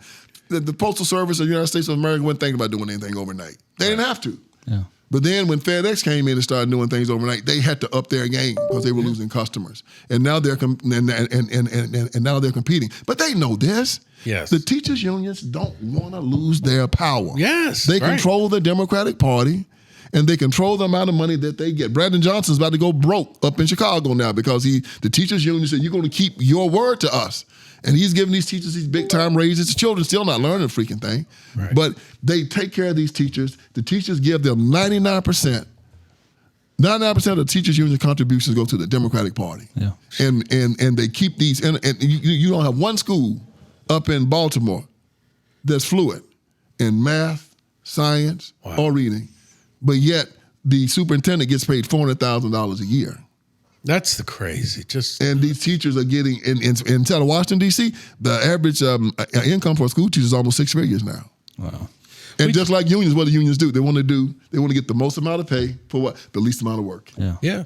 And that's what they do. We touched on that a little bit here, where we did a little bit of a study on the school system here in Bedford County. Over a 15-year period, they had lost, combined with all three schools, around 900 students. Wow. And when you start digging into it, you also find that in that same period of time, the central office administration expanded and teachers expanded. Yeah, they kept the money. Now, I said, now, wait a minute. In business, if I lost 900, over a period of 15 years, probably 25% I'm not of a hiring third. more vice presidents. There it is. I'm not hiring more workers. But that's what's happening in our public school system. And if the child left and the money went with that child, they straighten up the act. Oh, in but a the heartbeat. child leaves, the money stays with them, so there's no incentive to change. Yeah. And they can always, go up to Capitol Hill, pay some campaign contributions, and they can get a raise. Yeah. So that's the problem that we have. And people like us are talking about it, and we're educating people about it, and people are getting it finally. Yeah. But again, with the legacy media, they weren't saying anything about this at all. Right. Now we're talking about it. One of the things that, I always ask these people in the media, I said, I haven't seen a good news report yet on holding the Democratic Party responsible for the inner cities of America. Right. I haven't seen you guys go down there and ask the Democratic Party, how can you justify Detroit? How can you justify? Y'all, they want to go there and tell you about how bad it is, but they won't say the Democratic Party is in charge down here. Right. And so they'll say, oh, it's racism, or it's systemic racism, or it's lack of opportunity, all this. He said, no, the Democratic Party is a Marxist political party, and they don't understand anything about economics except using it as a tool for control. Yes. It's not, and when you look at, during the Civil Rights Movement, I was reading this book by Taylor Branch. It's called America in the King Years. It's a great book. Taylor Branch won the Pulitzer Prize for this book. He's a liberal. He was Bill Clinton's roommate at Yale. So at the beginning of this book, talking about the Civil Rights Movement, he said that in 1956, the communists who had invaded the Civil Rights Movement, had infiltrated it, was given a command and a directive from the Comintern in Russia. They wanted to take the black community and make it a direct replica of the Soviet bloc. That's what they've done. These inner cities are direct replicas of the old Soviet Union. Yeah. Apostate religion, dictator worship, just one party rule, dictator worship, poverty, substance abuse, loyalty to the state. Yeah. And they've done this, and politicians have allowed this to happen as long as they can go up to Washington and make deals. Yes. So when it comes time for an election, the Republican Party will not put any money behind any conservative candidate, black or white. They'll go in there and try to politic. So the people never hear the truth. The first time they've heard the truth is in maybe the last 5 years when we've been able to come on our podcasts and do this. Yeah. And I've been so amazed to find that so many people, black and white people, have read my books. They've shared my books. My podcasts are being shared. This is why I'm so raw on my podcast. You have to be able to get through the noise. And there is an aggression down in the inner city that they respect. Yeah. Biggest problem we've always had with quote unquote black conservatives is that they were all kind of too bookish. Too ivory towered. Yeah. And the guys down in the hood wouldn't give them any respect whatsoever or listen to them. They loved Malcolm X, even though Malcolm wore a tie everywhere he went and a suit. Yeah. Because Malcolm still had that grit about it, One of the ways that I'm able to get through to them is the same thing. I go down there and I deal with them as a man, and I have taken Christianity and I call it true Christianity because you men are Christian. Y'all, Jesus wasn't no punk. That's right. But they try to portray him as one, soft-spoken and easy, and like a hippie smoking weed, right? Right. That wasn't him. Martin Luther King Jr. came out and said that Jesus was nonviolent. Christianity is not a religion of nonviolence, it's a religion of non-aggression. It's no virtue in us leaving tonight and seeing a young girl going out there getting accosted. Seeing somebody grab me, I'm going to try to put it in the car. And we said, well, we can't do nothing because we're Christian men and we're nonviolent. No. We're going to grab the guy, we're going to whoop him until he stops fighting and call the police and turn him in. Right. It's no virtue in you guys going home tonight, somebody breaking your house tonight, trying to harm your wife and your children. And you say, well, we're Christian men, we're nonviolent. That's a lie. Yeah. So they convinced these young men to be a Christian, you have to be like that, and they rejected it. Malcolm comes in with this Nation of Islam stuff, and even though it was a lie, he did tell them you have a right to be a man. And these young men responded to this. When I go up to them and I tell them, no, young man, you have a right to be a man. You have a right to defend yourself in Christianity. You want to talk about racism. What are you trying to tell me? And this is me always saying, racism, yeah. Trying to tell me the white man can hold you down. Then he has to stop. He can't hold me down. Yeah. Now, you're telling me, hold on, wait. You're supposed to be this big, tough, strong black guy, and you say that the white man can hold you down. Right. Bruh. Yeah. No wonder you ain't got no woman and you ain't married. Uh-huh. And then, see, they have to deal with this. Yeah. So, hold on, wait. So you trying to tell me the only way you can make it is that this white man got to let you make it? It's like going on a basketball court and asking him to spot you 20 points. That's the game you playing? Brother, you're acting like you're a punk. I'm just going to tell you because the brothers I know, we don't need that. I don't need DEI. Man, I got put on the Southern Poverty Law Center's hate list with Charlie Kirk because I did a speech for TV USA. And I said that any one of you, I was college campus children, I talked to them. I said, any one of y'all come up to me and my brothers with a DEI written on your chest, and you walk into our world, I'm gonna slit your throat. Oh. And they said, oh, that's hate speech. I said, man, that's a metaphor, okay? Yeah. Quit clutching your pearls. Yeah. You know, we all play football, right? The coach's son come out on that field, and you know he didn't earn it? You start salivating. Yeah. Oh, man, we gonna tear him up. Yes. And because he didn't earn it. Right. And that's just the same thing. They setting you guys up to fail. Mm-hmm. You have to earn it. And when you earn it, you get the respect of men. We've seen too many movies of these two men that hate each other, and then they end up being friends because throughout the trials and tribulations, they earned each other's respect. There's a human element involved in it here, and they're taking that away from you. Yes. You have to earn it. And I said, so if you telling me you can't earn it? Yeah, I can earn it. What are we talking about? Yeah. I always use that psychology with them when they start talking about racism and white supremacy. Man, you know the flip side of white supremacy, bro, is a black inferiority. You saying you're inferior? Mm-hmm. Well, no, I ain't inferior. What are we discussing then? Well, they got the system fixed. Well, the Democratic Party control all the systems in the black community. Why are you still voting for them? Right. Why? You got a plantation mind. That's the conversation. Yeah. I never lose them. Insanity is doing the same thing over and over and over again and expecting a different result. You've been doing the same thing for 250 years, brother. You crazy as hell. Mm. Yeah. And they respond to it. I always go back to what they do. Yeah. I don't ever let them get off the hook. That's right. I don't go in arguing about crime or you should get a job and clean up your own community. No, I talk about how can you sit in front of me and tell me that you're a man and at the same time tell me that you're inferior? Right. How can you tell me you are a Christian? And that's one of the first questions too. You're a Christian? Yeah, I'm a Christian. You believe in Jesus Christ? Yeah. He's your father? Yes. He'll take care of you, provide all your needs? Yeah. Why are you begging? Take as much time as you need on that one, bro. You know, you've touched on something here that Brian and I have talked about in the past because we talk with a question we have no answer. And I'd love to get your thought on this.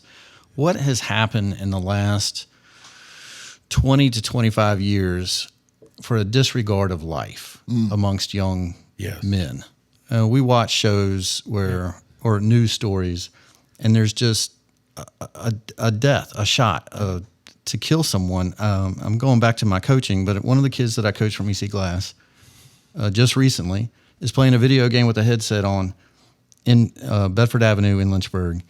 In the middle of the video game, someone walked into his house and executed him from behind. Lord have mercy. This kid played with my son. I mean, I was just literally, what is it that has happened that we could actually take someone's life when, even if it is raised by a mother, they love their moms. Their moms love them. There is love in that house. Yeah. What is it that they lose to kill someone else? It's a systemic problem. Desensitized? We're going to talk about a systemic problem. That's a systemic problem we actually do have. What's going on? The great writer Thomas Wolfe said that culture is the arts elevated to a set of beliefs. Whatever the arts are, it will become your culture. We learn from the arts. Your culture is the arts, elevated to a set of beliefs. This is why John Adams said, after they did the Constitution, our Constitution is designed for a moral and a religious people. It is inadequate for any other. And for the first 150 years of this country, the churches controlled education. The founding fathers would have been aghast to think the government was educating its citizens. That's a great point. Wow. No, not government. Why? That's Marxism. Yeah. The government educating its citizens? No. The freedom of religion was the first freedom. Because our religion was going to teach us how to live together. Our religion was going to teach us what type of government we should have. Yes. So what did John Locke say in the second treatise of government? He said that our rights are unalienable rights given to us by whom? God. Yes. They are irrevocable, non-transferable, and unsellable. You can't take them away. Jefferson read that and put it in our Declaration of Independence. And yet you've got a sitting senator in Virginia who recently said that your rights come from the government. Come from the government. Never thought I'd say And it was a higher law. As Seward said, the senator from New York, we have a higher law than the Constitution. Those higher laws led us to the 13th, 14th, 15th Amendment. The higher law. when we as men look at our Bible and say, does it match? And when it doesn't, we got to change it. Yes. Because it's the higher law that always matters. What is our higher law? Our religion. So what happened? Our religion was called, we all know about the abolitionist movement and how it led to the Republican Party and the abolitionist movement got its ideas from Christianity. And everything that we've done that's been good in America came from Christianity. Everything came from Christianity. So now what did they do? The devil is canny. He took a culture. And I remember when hip-hop music came out. Yes. And I started hearing it. And when I was in my late 20s, so it didn't really have an effect on me. But I said, man, children that hear this stuff, they have no reference to other music. I mean, how's this going to affect them? This is terrible stuff. Want to kill an N-word. And now we see the results of it 30-something years later. Yeah. A savage culture where, and I know like you guys, I've watched this in horror. The black community is the only community that defines itself in such negative terms. What's up, N-word? What's up, B?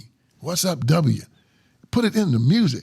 We never heard such a thing before. Correct. We did rock and roll, and Elvis talked about the most violent thing you ever heard was "Don't Step on My Blue Suede Shoes," right? That's not the most violent song ever come out of rock and roll. These jokers talking about killing people, Yes. selling dope, shooting police, raping women, calling black women the B word, the W word. You got black women on there. Kamala Harris brings these nasty people and have them campaign for her. Yeah. Ronald Reagan would have never bought a Flint and the guy from what's his name, the guy that did Playboy magazine. You know what I'm talking about. Hugh Hefner. Hugh Hefner. Would have never bought them to the White House. Right. Yeah. Now we had Biden and Kamala Harris actually having Cardi B, Sexy Red, Glorilla. Well, the halftime show this year for the NFL. Thank you, Blue, whatever they have, Pink bunny, whatever they some kind of bunny. Whatever the heck it is. They have taken the culture, and the arts have become the culture. That's why even when you talk about the arts, martial arts, let's teach somebody how to fight. Oratory is an art. Books, DVDs are art. What we're doing now is an art form because we're teaching people, we're entertaining people. It's art. And the arts have become completely fractured and immoral in the inner city. And I saw it coming, but I'm thinking we were all thinking when we were younger, well, they're going to take this stuff and do what they do with porno magazines. They're going to put some plastic on it and put it in the back somewhere and raise taxes on it to a point where it becomes, where you can't buy it. Well, these suckers started making so much money that they started paying off politicians. Yep. They first started paying off the black organizations that were coming out against them. The NAACP started getting money from these record companies that were selling the rap music and the gangster rap. And they shut up. Then when they shut up, they started giving money to the politicians. And the next thing you know, this stuff is all over the place. And children are hearing the most vile, terrible stuff. I remember watching the movie Sling Blade. And Sling Blade would tell him, you shouldn't be talking like that, you're just a boy. You shouldn't be seeing these things, you're just a boy. Sling Blade had enough sense to know there are certain things children shouldn't see. That's exactly right. Yeah. And we all knew that growing up. Our parents would hide our eyes if somebody kissed on the television, right? Oh, absolutely, yeah. They knew that there's going to be a time when you can see this. But right now, your mind can't deal with it. It's a sponge, They are showing these children this stuff. They're indoctrinating them now. They're giving them sex education classes on gender fluidity when they're 5, 6, 7 years old. And that's on purpose. You know, when we know that children should be wired up at that time to try to please God. They won't let them pray, won't let them have a Bible, won't let them even do a prayer for lunch. Oh, but they'll bring LGBTQ and drag queens in front of them. And that's where it's come from. This violence, this sexual degeneracy, the anger, the putting society on top of its head backwards. Everything that we saw as virtuous and good, they frown upon. If you are forgiving, you're weak. But if you kill an N-word, you hard. Yeah. You know, jokers brag about going to jail. They do rap videos of jokers in the penitentiary. And like it's a hard life, you know. It's the most insane culture ever. And right now, black men in America are the most violent subculture in the world. Not in America, in the world. Wow. Black women in America are the most promiscuous subculture in the world. It is a dystopia. And the Democratic Party, full speed ahead. Instead of damning this, Kamala Harris has the nerve to bring these people on the campaign trail with her. Yeah. Telling every young person watching her, this is a paradigm of virtue. This is who you should be. Mm-hmm. This is what you want to be in America. And little children watching her, unless the parent is in their ear telling them, this is a lie, this is wrong, will look at that and say, okay, it makes sense to me. So we have to, again, brothers, and there's so much money behind this. It's so much. The only thing that we can do, and I don't know, is get the Supreme Court or get the government to start calling this stuff obscenity. Yeah. Finding a way to use the FCC to keep it off of the airwaves. Well, we had that fight early in the 80s, like you said. Yeah, we have to bring it back. Yeah. We have to start giving empirical evidence that this is destroying society. Sure. There is no redeeming value in it. Yeah. It's poison. I'll tell you, there's another one right there along with it. And I don't know why there hasn't been research about the murderers that have been assassins, but how many of them play video games where they can actually blow somebody's head off and get points? And you can recall that debate when we were back then when they were coming out. We were saying you're creating a generation of monsters. Yeah. Now we're seeing it. And of course, these children know nothing about that debate. Right. But we remember those debates. We also had that same debate when they started talking about gay marriage and all this kind of stuff. We said you're going to end up with what they wanted to have domestic partnerships. That's right. And everybody was arguing about it. We were telling them this is going to end up being gay marriage. Oh, you guys are crazy. It's not going to be gay marriage. Gay marriage is insanity. I'm telling you, it's the drip, drip, drip. Yes. It's the frog in the hot water. Mm-hmm. And sooner or later, America becomes desensitized. Yep. And then we have to do a serious correction. And this is where we are. But one of the things we're going to have to do, and one of the most serious corrections we got to do, is dealing with this culture, the arts that elevate this violent culture. Mm-hmm. And I can tell you, brother, I believe that is the primary driver of it. Mm. The sick music that they're listening to. Mm. Sure. And the fact that the educational system not only doesn't counter it, they are immersed with it also. You're going to some of these schools in the cities, and they got these people up on the walls as heroes. Oh, wow. Yeah. It's so that's the problem. You know, you said something, and you're talking to two guys that kind of like Tucker. We grew up in a little different way, although I grew up in a rough neighborhood myself. But I don't know what you're saying, some of the stuff you're saying. And you said something before, and I'd like you to say it here too. What music do you suggest? You did gospel tours. Yes. What music do you suggest that people could listen to? Because I actually wrote that down in one of your interviews and added to Spotify because I want to start listening to that myself. So just on this podcast, what would you recommend people to have their kids listen to? I'm going to tell you something. You guys are going to laugh. I have a daughter. She has turned 17. And I listen to so much good old music. She was into the Beatles, and she called me and said, Daddy, Paul McCartney is touring America, and this is going to be his last tour. He's 83 years old. You have to take me to see Paul McCartney. I said, baby, are you serious now? She said, yes. Went and called tickets like about $1,500. Good Lord. And the closest place is Atlanta. I said, you really want to go see Paul McCartney that day? She said, Daddy, the Beatles are going to be done after this. And I've grown up on the Beatles, and I got to see the Beatles. I said, okay, we're going to see Paul McCartney. I was so happy my daughter didn't want to go see Sexy Red or some rapper. She wanted to go see the Beatles. That's beautiful. And that's because all her life, that's the music I played for her, the old classics. That's right. Didn't play that crap in my house. She listened to music, but it was the good classics and so I listen to gospel music a lot. I listen to oh my goodness, I listen to the old Jackson Southernairs. I listen to a whole lot of old Motown music. I listen to Elvis. I'm from Memphis, so you know I gotta love Elvis, right? Yeah. As Elvis is the only guy that you can have a crush on and not be gay, right? So, love Elvis.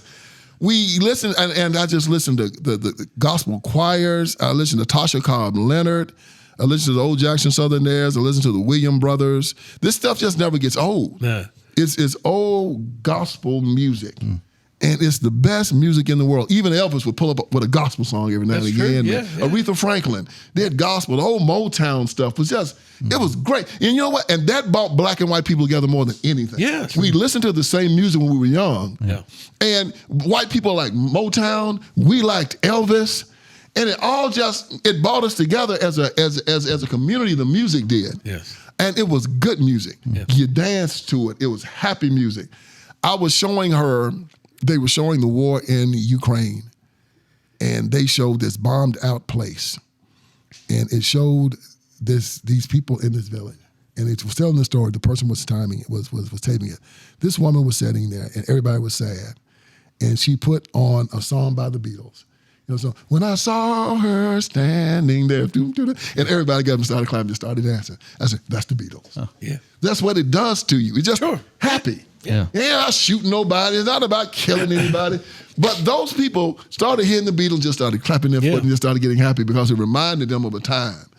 We that's the music that I listen to. I listen to old music, the good stuff, the classics.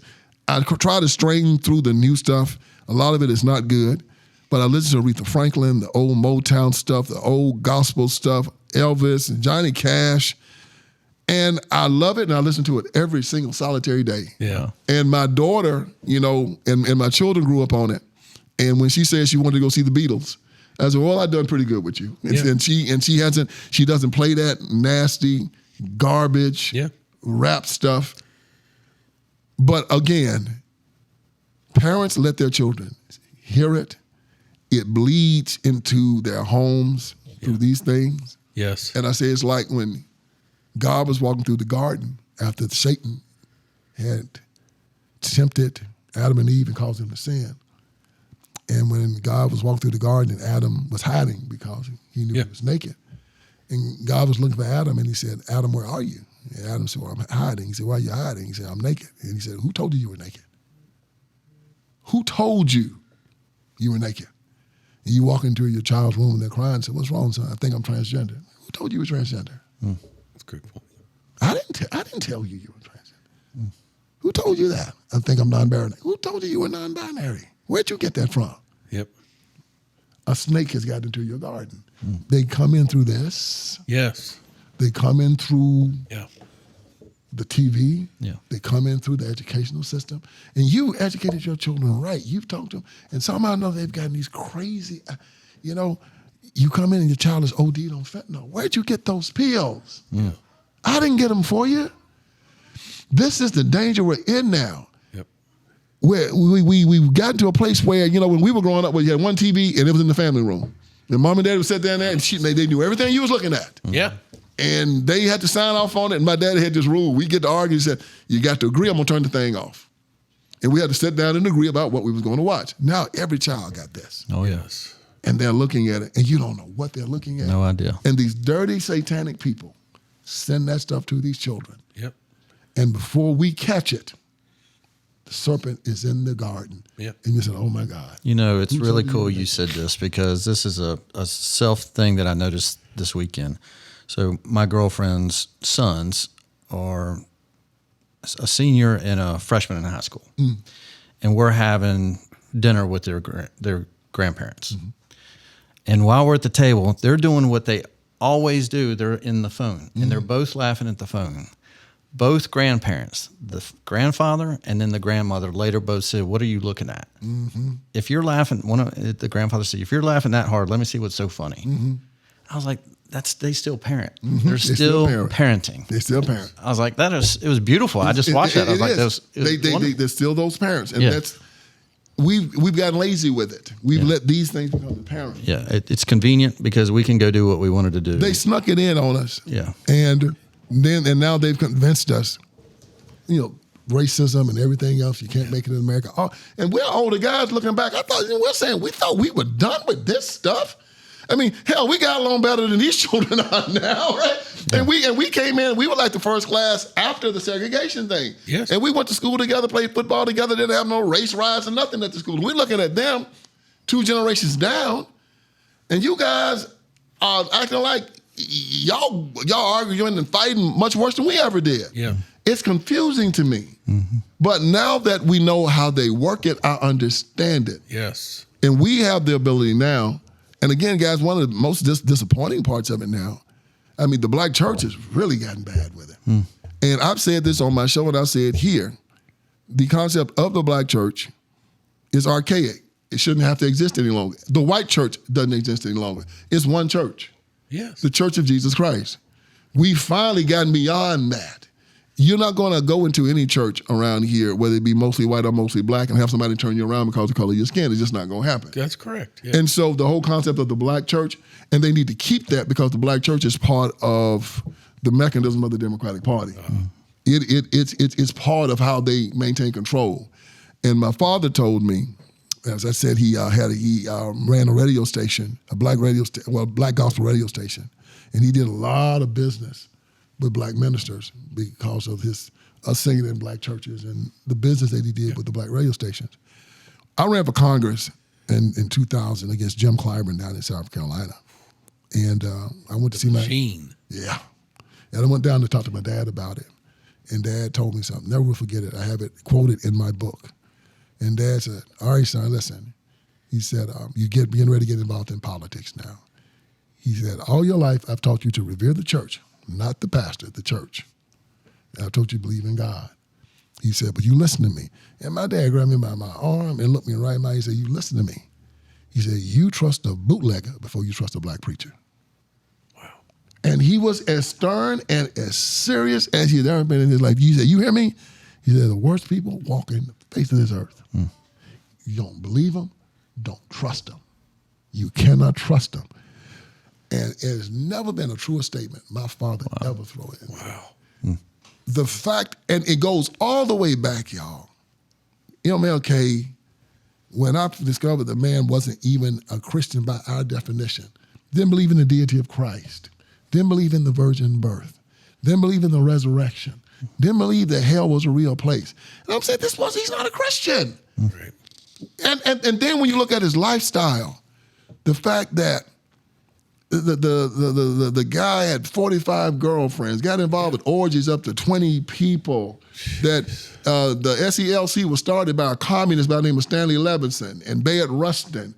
His lawyer was Clarence Jones. He was a communist. The guy that ran the SELC, his name was Hunter Pitts Odell. He was a communist. JFK talked to him face to face, Bobby Kennedy too, and told him, look, man, you're infiltrated by communists. Here are their names.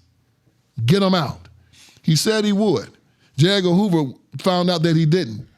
Told Bobby Kennedy, I thought he was supposed to cut these guys loose. Bobby Kennedy said, well, put the wiretaps on him because we can't trust him. Wow. And that's how the wiretap started. And this is where all the stuff about his orgies and stuff came in. But here's interesting. This is interesting. They said that J. Edgar Hoover wanted to destroy Martin Luther King Jr., right? Mm-hmm. These files didn't come out until these idiots they broke into an FBI office in Media, Pennsylvania in 1971 on the eve of the Joe Frazier-Muhammad Ali fight. And they stole the COINTELPRO files and gave them to the Washington Post and the New York Times. And that's how King's orgies came out. It wasn't Hoover. Hoover kept them secret. Wow. And so people started saying, well, he tried to put them out, but nobody would print it. Hell, they printed them in 1971. Yeah. If they weren't going to print them, they wouldn't have printed them then. Hoover's job was to make sure more than anything, King was the horse they were riding, and he didn't want him compromised or hurt. Wow. They said, LBJ and the Kennedys, make sure, guys, we're affiliated with this cat now. If he goes down, we go down. This is why he believed he could do anything he wanted. They told him, you're protected.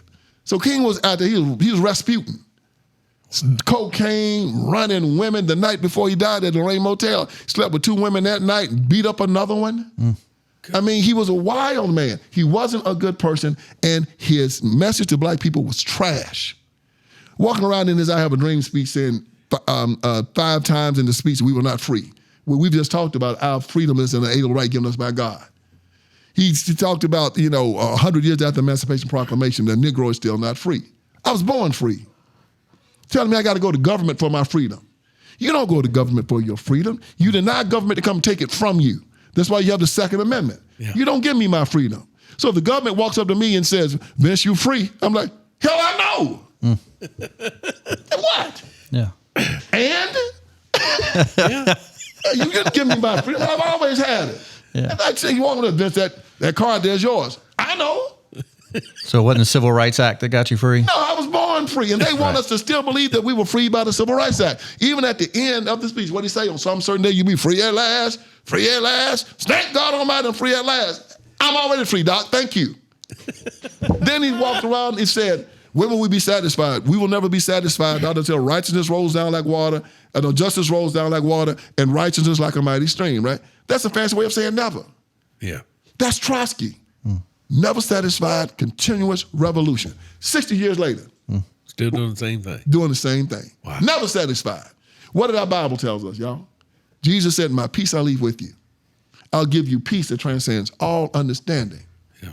Even when he said, I'm dreaming about a day that I won't be judged by the color of my skin, but by the content of my character. Why couldn't he leave the color of my skin out? You know? Because all your life, it makes you think there's something wrong with the color of your skin. Yeah. And I say, okay, here it is. I'm not going to walk around apologizing for being black. If you got a problem with me being black, that's your problem. Amen. If I love you, you don't have to love me. Yep. But I was told by God I got to love you, and I do. And if you got a problem with me being black, that's your problem. But underestimate me at your peril. Yeah. I'm not going to beg for your acceptance. Nope. I'm going to work for everything I get. And me walking around here thinking something's wrong with the color of my skin, you know, you only have to apologize for something that you're ashamed of, right? That's right. So when you say, I want to be judged by the content of my character, let me tell you something, player. You will be judged by the content of your character. It is unavoidable. That's the big lie. Yep. You will never judge by the color of your skin. You will always judge by your character. Even when you look at Martin Luther King Jr., Ivy League education, Nobel Prize, Time Magazine Man of the Year, had a Cadillac and a Rolex watch, married a beautiful woman, never poor a day in his life, went to private schools his whole life. His dad is sending him to an Ivy League school. What is he complaining about? Yeah. He felt some type of way because some white folks didn't like him. Yeah. What was Jesus Christ saying about that? You're not supposed to be worried about man, son. Am I satisfied with you? Because we all know our Bible. If you go to please man, what are you doing? You're setting a trap. Yep. It's a snare. Yep. That's why black people at the bottom of every socioeconomic statistic in America right now, we're still going out there trying to please man. At the end of the Iron Triangle, I write in the last chapter, short chapter, this epilogue. My dad tells me this story about my great-grandfather. His name is Ivy Bond, and we called him Big Daddy. Big Daddy had 14 children, had his own property. He was something. I knew him when he was old, but he was something. My mother always told me that Big Daddy didn't play and everybody respected him, and I saw that. I knew him, and I was a big boy when he died. I was about 15, 16 years old. But my dad tells me this story. He said that 1965, the Civil Rights Act had passed. So they took down the white-only signs, black-only signs. And he took Big Daddy to the bus station to catch a bus. Big Daddy lived in the segregated South his whole life, so he automatically went to the colored side. It was just automatic for him. And my father stood on the white side and said, Mr. Ivy, that's his name, Ivy Bond, you ain't got to sit on the colored side no more. You can come on the white side if you want to. Daddy said that proudly. And he said that Big Daddy looked over and said, so now? He said, yes, sir. He said, I'm going to walk over there and see how the floor walks. He said, Big Daddy walked over there, walked across the floor, rocked it back and forth, walked across again, walked back and forth, and looked at Daddy and said, you don't walk no different. And walked over there and sat back down on the colored side. Oh, wow. The moral of that story was Big Daddy was saying, they've been trying to tell you for years, boy, that they had something better than you. And they don't. Different. You don't walk no different. Their floor ain't no better than yours. Yeah. Why are you fighting? To be somewhere where you ain't wanted. Yeah. It's against the Christian ethic. You don't use coercion. The 11 people, the book of Corinthians said, will never enter the kingdom of heaven. And the last one is the extortioner. Yeah. Who is he? The one that used threats, coercion, to get what he wants. What was the civil rights movement if it wasn't extortion? It wasn't King going up changing the hearts Yeah. of his brothers and sisters. Like, there were a lot of good white folks down south. If you want to change the hearts of the bad ones, Billy Graham told King, let's do a revival together, me and you. We can change the hearts of the South. King turned him down. Oh, No wow. kidding. King wanted to use the law. And Billy Graham was telling them, Martin, we got to change the hearts of people. Billy Graham always had those integrated revivals. We watched them growing up, right? Oh, yeah. My grandmama and granddad had an old black and white TV. They watched two things on it, wrestling and Billy Graham. Saturday morning, they watched the studio wrestling, right? Yeah. And then when Billy Graham was on, and I used to watch him, and it was just magical. And he would say, come. Yeah. It'd be a stadium full of people. He said, come to Christ. And Billy Graham did not go up and march one time in Washington, didn't ask for one law to be passed and save more souls than Martin Luther King Jr. ever did. He never called people to Christ, not one time. He wanted to use the gun. I use his old, and when I make this point to black people, it always shuts them up when I told them King was not a nonviolent man. Civil rights movement was not nonviolent. There was violence everywhere they went. They went to the Highlander Folk School to learn how to do it in America. They would speak nonviolence, and then they'd have communist operatives come in and cause violence while they're talking nonviolence. And this is where the violence came from, burning up the cities and whatnot in the riots. So I talk about the Godfather. I'm a Godfather aficionado. And for one of the first scenes of Godfather, Michael Corleone is sitting there with Kate, Godfather Part 1. He sees big Luca Brasi sitting there talking to himself. And Kate says, Michael, who is that scary man? Michael says, a very scary man. That's Luca Brasi. He said, let me tell you a story about Luca. He said, father has a godson by the name of Johnny Fontaine. Johnny is a singer, and he had a contract with his band leader. Johnny wanted to get out of the contract to be a movie star. The band leader said no. So he asked my father to fix it. He said my father went to the band leader, offered him $10,000 to let Johnny out of the contract. The band leader said no. My father said he'll be back. But this time my daddy came back with Luca Brasi, and he got Johnny out of the contract for a certified check for $1,000. She said, well, Mike, how did he do that? As Luca Brasi put a gun to the man's head and said that either his brains or his signature would be on the contract. True story. I said, now was Vito Corleone a violent man for using violence? Right. Luca Brasi's violence of a third party to get what he wanted. Yeah. Everybody says yes. That's okay. Martin Luther King Jr. wants to eat a hamburger at a lunch counter. White man says no. Martin Luther King Jr. said, I'll be back. And this time he gets a law passed and he brings the federal government. Federal government puts a gun to the guy's head. It says either Martin Luther King Jr. or your brains is going to be eating a hamburger on this counter. It was Martin Luther King Jr. a violent man for using the gun to get what he wanted. People have to say, yeah.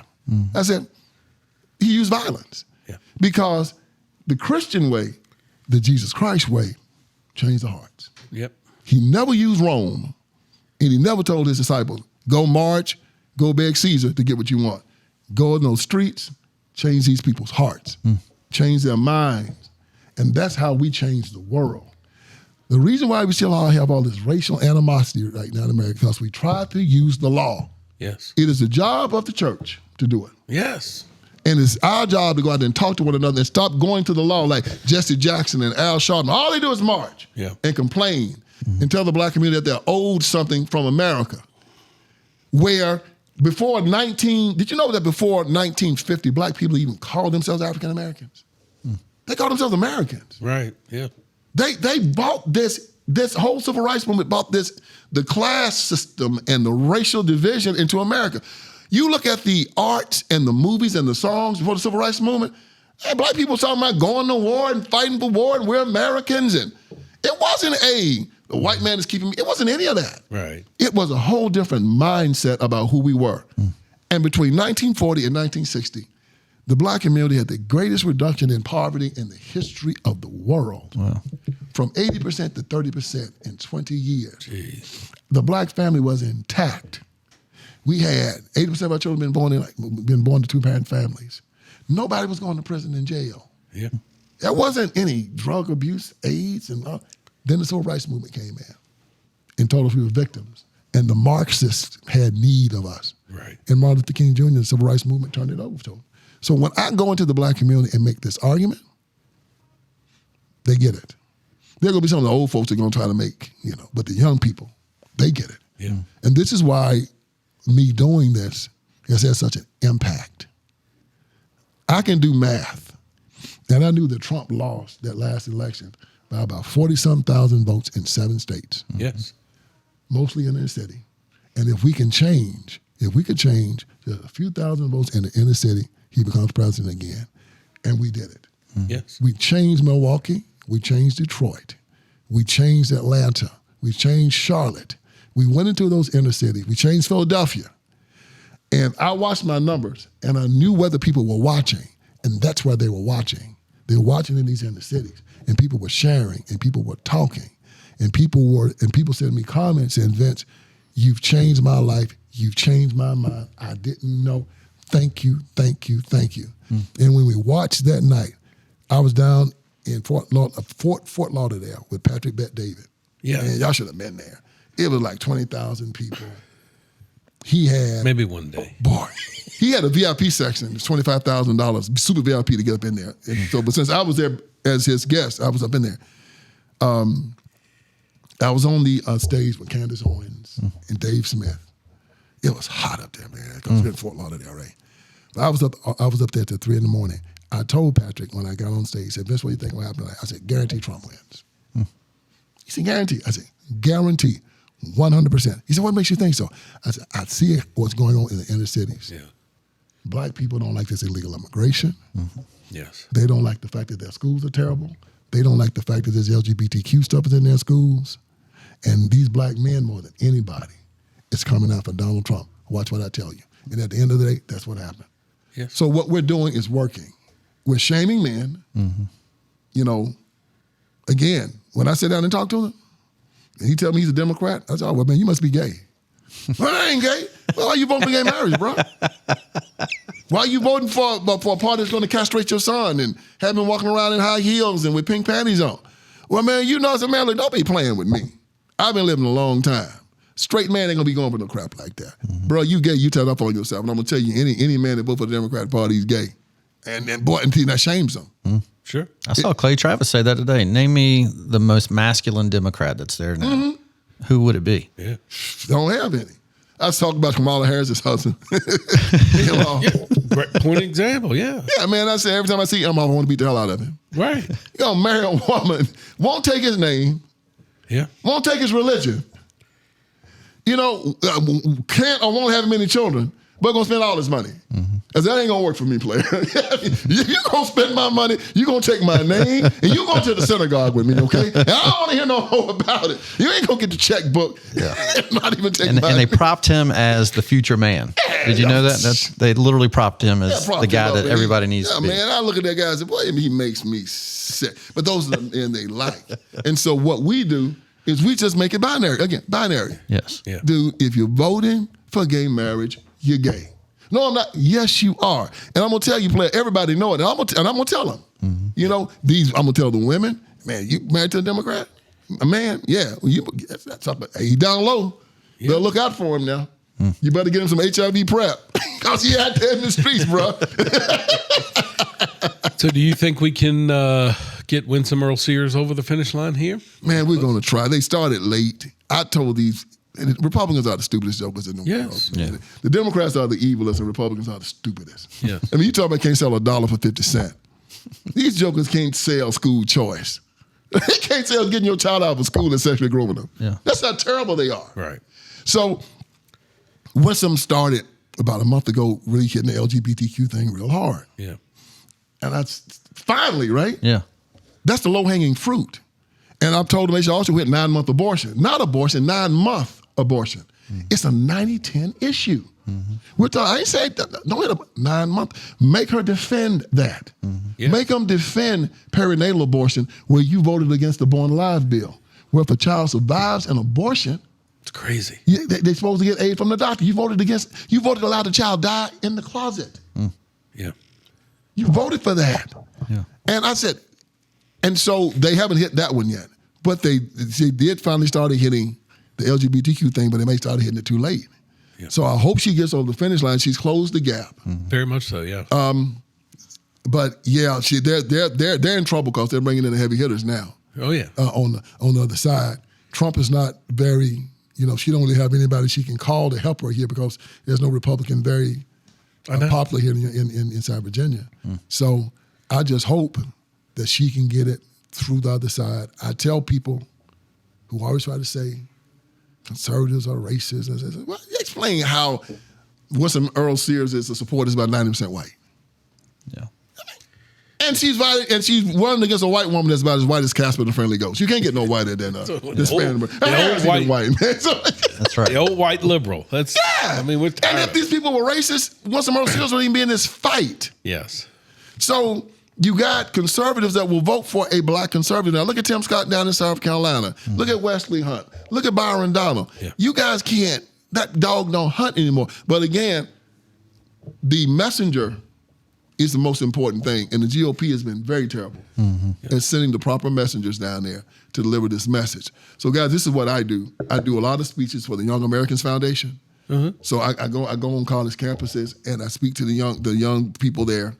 I do speeches for TPUSA in Blexit, and it's funny that whenever there's a real tough campus, they'll say, "Send Vince down there," because I crave it. Yeah. I walk up in those rooms, man, and I walk up and I look at these people, and he got all the professors and stuff, and they come, they act like they ready to jump me, and I walk up and I say, "So I hear you guys believe in white supremacy."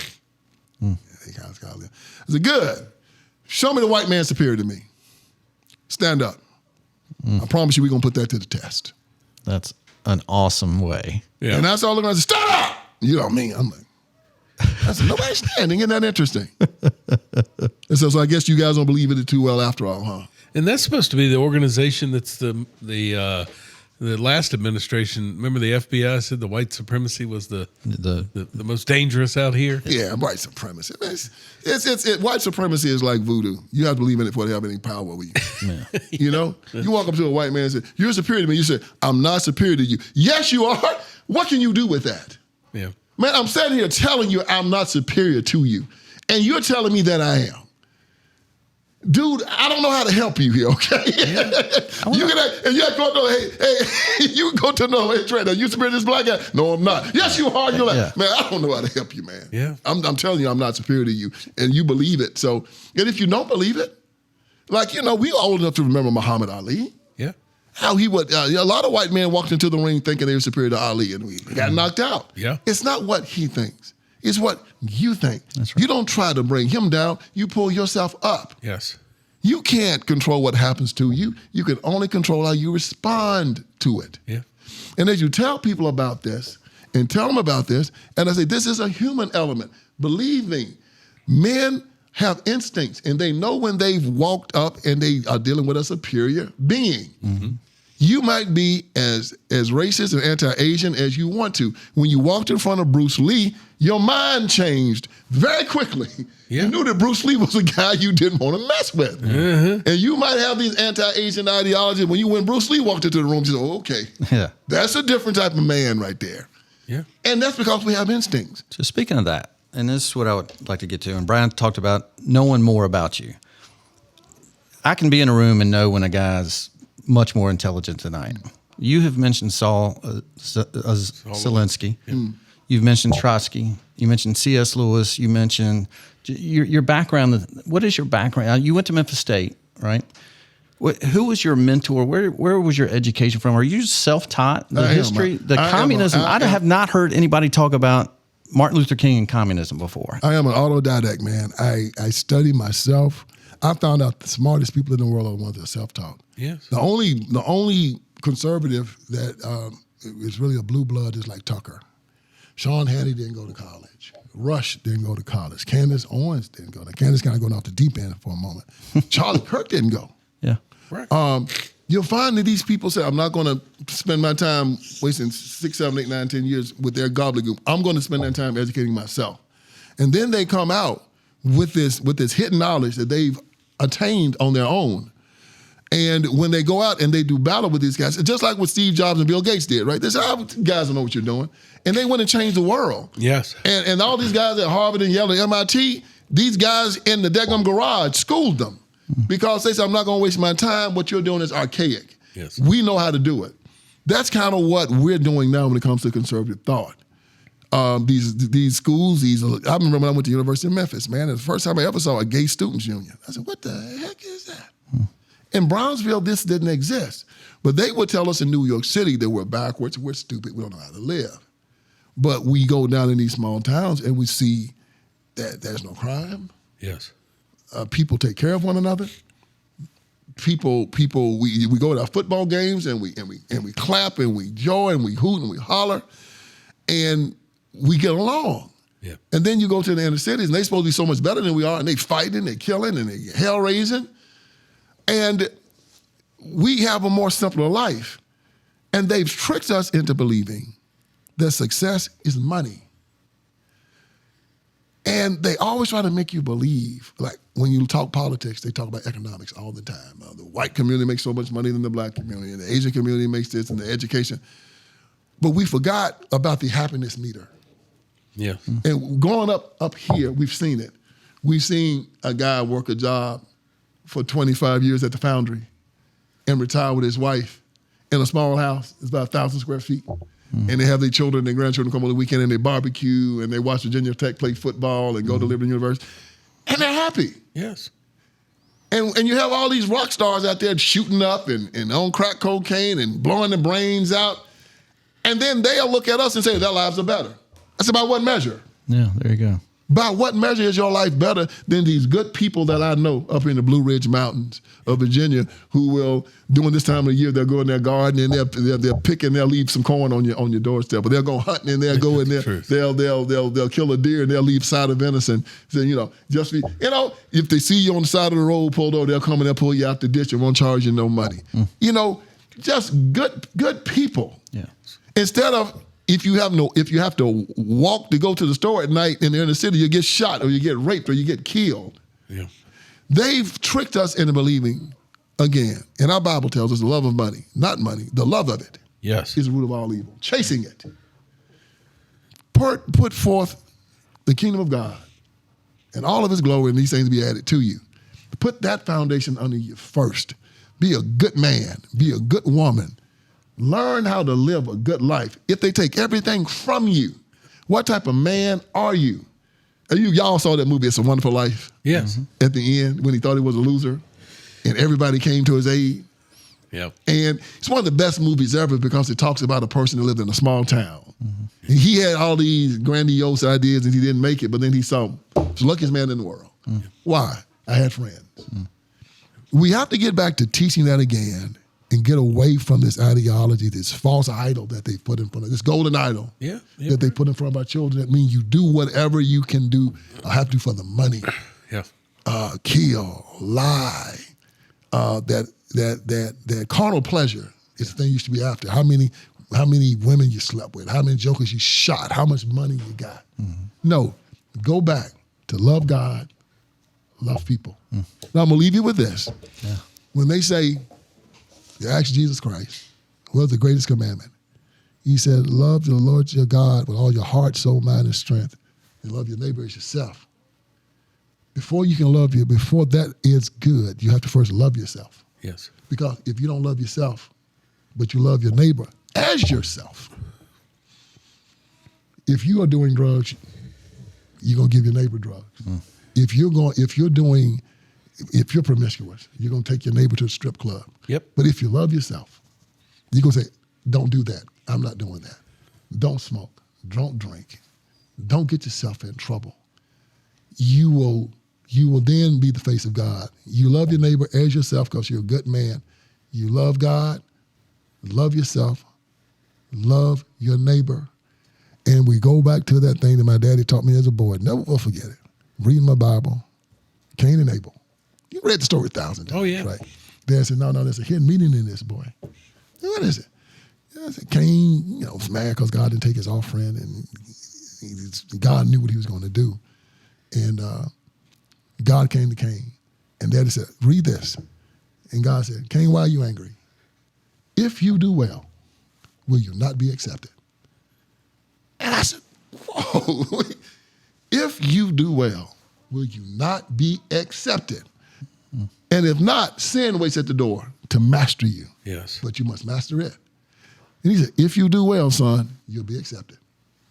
My daddy was left by his parents, orphaned. He was raised by his great aunt and uncle. I went back to Brownsville. They called me, the people in Brownsville said, Vince, come back home. You've done such a good work. We want to honor you and give you some speeches. So I came back. My daddy came to all the festivities, about 4 or 5 things they had for me in the area. One of the best days of my life. And everywhere I went in Brownsville, I was Averett T's boy. They just talked about my father. Orphaned, black man, Jim Crow South, never moved out of his hometown. Everybody loves him. Why? He did well. That human element I tell y'all about, if you do well, will you not be accepted? People will respect you if you do well. These young children need to learn that again. They don't care about your race. They don't care about your gender. If you do well, you will be accepted. And so I want to leave that with your listeners and your viewers. Do well. Good men will accept you. Thank you so much for coming on the program. Give me one last question real quick. If you could pick anybody in history, any time frame, who would you pick to spend 24 hours with, and where would you hang out with that one person? If it wasn't Jesus Christ just sitting in my bedroom, that's who I would choose. Besides Jesus Christ, I'll tell you it'll be Abraham Lincoln. Oh, wow. That man had the weight of the world on his shoulders. He had decisions that he had to make that nobody but him had to make them. I mean, Lincoln's given a decision. I can end the war and save 100,000 lives, but I got to put 4 million black people back in slavery. And I got to make it tonight. Good God. What a decision. Yeah. Wow. The war will continue for another year, and maybe 100,000 young men are going to die.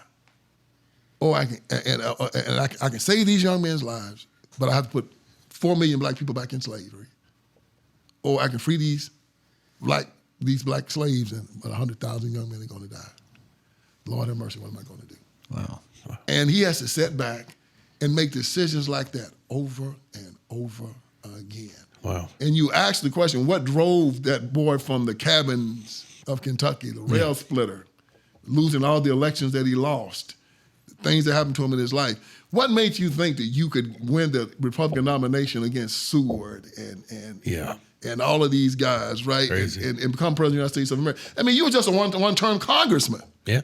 And you decided to take on these cats in Chicago, Simon Chase, and you beat them. Yeah. And then you took on the guy that beat you for Senate, Stephen Douglas, right, for presidency, and you beat him. Yeah.